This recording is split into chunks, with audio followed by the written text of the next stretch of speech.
एक सुंदर संवाद की ओर आ रहे हैं राणकपुर ग्रुप के कि हमारा दिन कैसा हो कि घर में टीवी आया तो हम पढ़ना भूल गए, दरवाजे पर गाड़ी आई तो चलना भूल गए, हाथ में मोबाइल आया तो लेटर देना भूल गए, कैलकुलेटर का उपयोग करते करते ये बच्चे टेबल्स भूल गए, एसी की संगत करके पेड़ों की ठंडी हवा भूल गए, शहर में रह करके महक मिट्टी की भूल गए, सब कुछ भूल गए। लेकिन अब हमारी जैनों की दिनचर्या कैसी होनी चाहिए, आ रहे हैं हमारे समक्ष राणकपुर ग्रुप से ये सभी छात्र छात्राएं। Good morning, ladies and gentlemen. Welcome to the 5th annual function of the SSK, Sulochan Sanskar Kunj. Hope you all are enjoying. अरे नमन, ऐसे कोई आए हुए मेहमानों का स्वागत करता है? तुझे नहीं आता तो जाके एसएसके में देख, वहाँ के बच्चे कैसे स्वागत करते हैं, मैं तुझे बताती हूँ। अनंत उपकारी, अनंत करुणा के सागर श्री चंद्र प्रभु भगवान के चरणों में मेरा कोटि कोटि वंदन। आए हुए बिराजे हुए सभी गुरु भगवंतों को मेरा मथेन वंदामी। बैठे हुए सभी महानुभावों को मेरा सादर प्रणाम एवं जय जिनेन्द्र। आज हम राणकपुर क्लास के बच्चे डांस नहीं, ड्रामा नहीं, लेकिन कुछ और यानी डिबेट करने वाले हैं। तो हमारे डिबेट का टॉपिक है दिनचर्या, यानी कि हम क्या करते हैं और हमें क्या करना चाहिए। अरे इसमें डिबेट क्या करना है, हमें पता है। हमारी लाइफ एकदम कूल और हैपनिंग है। आराम से सुबह 10 बजे उठते हैं। 10 बजे कोई उठने का टाइम होता है? हमें सुबह 3:30 बजे ब्रह्म मुहूर्त में उठना चाहिए। 3 बजे, और अगर ना हो सके तो सूर्योदय के 48 मिनट्स पहले तो हमें उठना ही चाहिए। अरे जब तक हम सोते हैं, अपनी वेब सीरीज कंप्लीट करके, मूवी देख के, इंस्टाग्राम पे रील स्वाइप करके, तब तक ये 3:30 तो बज ही जाते हैं। क्या आप सबको पता है, अमिताभ बच्चन हो या अक्षय कुमार, धोनी हो या विराट कोहली, ऑलमोस्ट हर एक सक्सेसफुल पर्सन सुबह 4 बजे उठता है।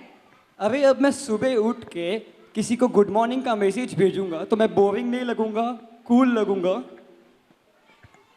क्यों देखना है, सुबह उठ के 8-9 का गिनना चाहिए। अब तो मेडिकल साइंस भी ये बोलती है सुबह उठकर सीधा चलने से और मोबाइल यूज करने से ब्रेन हेमरेज और हार्ट अटैक का चांसेस बढ़ जाता है। अभी अब मैं सुबह उठ के अपने फ्रेंड्स को गुड मॉर्निंग का मैसेज नहीं भेजूंगा तो वो अपसेट नहीं हो जाएंगे। तुझे पता नहीं मेरे इंस्टा पे कितने फॉलोअर्स हैं? क्या तू सुबह उठकर चैट करता है? हमें चैट नहीं करना चाहिए। हमें सुबह उठकर मंदिर जाना चाहिए, मंदिर में जाके पूजा करनी चाहिए, मनासा के पास जाके गुरु वंदन करना चाहिए, घर पे जाके बड़े लोगों को प्रणाम करना चाहिए और मम्मी की थोड़ी हेल्प भी करना चाहिए। अरे मैं सुबह उठ के टाइम से स्कूल भी चले जाऊँ तो बड़ी बात है, इन सब के लिए टाइम कहाँ है? टाइम होता नहीं, निकालना पड़ता है। टाइम निकाल के क्या ही करेंगे, वैसे भी स्कूल जाके तो नींद ही आ जाती है। मैम की बक सुन के तो बहुत बोर मारता है। It's so boring. तुम अपने गुरु के बारे में ऐसा कैसे बोल सकती हो? और अगर गुरु का अपमान ही करना है तो स्कूल ही मत जाओ। स्कूल नहीं जाएंगे तो पढ़ाई नहीं होगी, पढ़ाई नहीं होगी तो अच्छी जॉब नहीं मिलेगी, जॉब नहीं मिलेगी तो अच्छी बीवी नहीं मिलेगी। इतनी देर के फ्यूचर की पढ़ी है तो सुबह जल्दी उठ और स्कूल जाके पढ़ाई में ध्यान दे और गुरु के अपमान मत कर।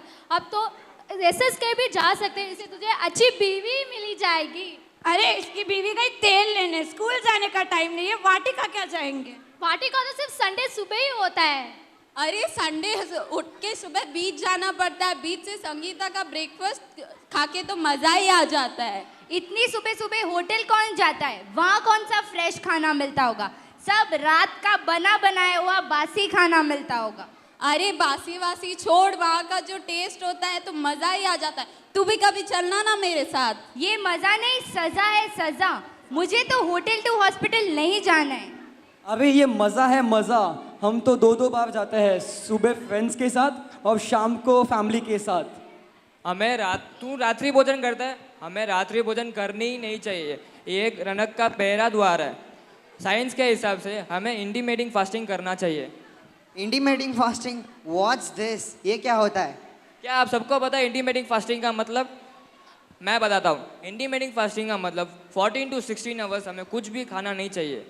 और बस इसी इंटीमेटिंग फास्टिंग को हमारे प्रभु ने रात को रात्रि भोजन त्याग और सुबह नौकारसी पोरसी के रूप में बताया है। ये इंटीमेटिंग फास्टिंग सब छोड़ो, रात को मूवी जाना होता है, वहाँ पॉपकॉर्न खाना होता है और कोल्ड ड्रिंक पीना होता है। कोल्ड ड्रिंक तो पीना ही नहीं चाहिए, फॉरेन में तो उसे बैन ही कर दिया है, वहाँ के तो लोग उसे टॉयलेट क्लीनर की तरह यूज करते हैं। यक, छी, ये कैसी गंदी गंदी बातें करती हो झूठी। हम सच बोल रहे हैं और तुम लोग चाहो तो उसे गूगल भी कर सकते हो। और इतनी रात को तुम लोग बाहर घूमते हो, हमें वो भी नहीं घूमना चाहिए। तुमने वो राइम नहीं सुनी क्या? Early to bed early to rise makes a man healthy wealthy and wise. अबे तू तो बड़ी समझदार निकली, ये सब कहाँ से सीखा? अरे हम तो ये सुलोचन संस्कार वाटिका सुलोचन संस्कार कुंज वाटिका में सीखे है। तुम भी आ जाना नेक्स्ट टाइम। अरे हम लोगों को तो लगा था कि हम ही सबसे ज़्यादा इंटेलिजेंट और स्मार्ट है, लेकिन यहाँ तो पूरा उल्टा ही है। हमें लगा था कि हमारी लाइफस्टाइल सबसे बेस्ट है, लेकिन यहाँ तो वाटिका के बच्चों की लाइफस्टाइल हमारे से भी ज़्यादा अच्छी है। ये सब तो ठीक है, लेकिन हमारे धर्म में बहुत सारे रूल्स और रेगुलेशंस होते हैं। हाँ, ये बात तो एकदम सही है तेरी। हमारे रूल्स में बहुत सारे रूल्स और रेगुलेशंस होते हैं। रूल्स तो कहाँ नहीं होते, एक कंट्री भी रूल्स के बिना नहीं चलता, एक छोटी क्रिकेट मैच भी रूल्स के बिना नहीं चलता। ये तो हमारी लाइफ है। एग्जैक्टली और जब हमें इन रूल्स के बारे में पता नहीं होता है, तभी हम अपनी राह भटक जाते हैं, दूसरे धर्म में जुड़ जाते हैं। हमारे भगवान ने 2600 साल पहले हमें जो फिलॉसफीज बताई थी, वही अभी मॉडर्न साइंस भी प्रूव कर रहा है। हमारे भगवान ने ना केवल सिर्फ मनुष्य के लिए, परंतु एक इंद्रिय से लेकर पंचेंद्रिय, यहाँ तक कि निगोद के जीवों को भी कोई कष्ट नहीं पहुँचना, उन्हें भी कोई हार्म नहीं होना, हमें ऐसी लाइफस्टाइल बताई है। और ऐसी लाइफस्टाइल जीने वाले हमारे साथ मौजूद है और उनका लाइव एग्जाम्पल है हमारे साधु साध्वी भगवान। हम साधु साध्वी बन नहीं सकते, लेकिन एक अच्छे इंसान तो बन ही सकते हैं। हमारे महावीर भगवान ने हमें इको फ्रेंडली और एक अच्छे एनवायरनमेंट के साथ जीना सिखाया है। आज हमने जो बताया वह केवल अंश मात्र था। हमारे गुरु की असीम कृपा से उन्होंने हमें श्राद्ध विधि नामक एक ग्रंथ दिया है, जिस ग्रंथ में श्रावक की दिनचर्या के बारे में बड़े विस्तार से समझाया गया है। हम उसी ग्रंथ के छोटे छोटे रूल्स एंड रेगुलेशंस को फॉलो करके एक बेटर लाइफस्टाइल जी सकते हैं। यहाँ इतना ही नहीं, एक सक्सेसफुल इंसान भी बन सकते हैं। इसीलिए आज से हमें बस यही दिनचर्या को फॉलो करना है जो कि सही है, ना कि उस मॉडर्न सी दिनचर्या में जाके सब गलत करना है। जिन आज्ञा विरुद्ध जो भी कहा हो, मिच्छामि दुक्कडम।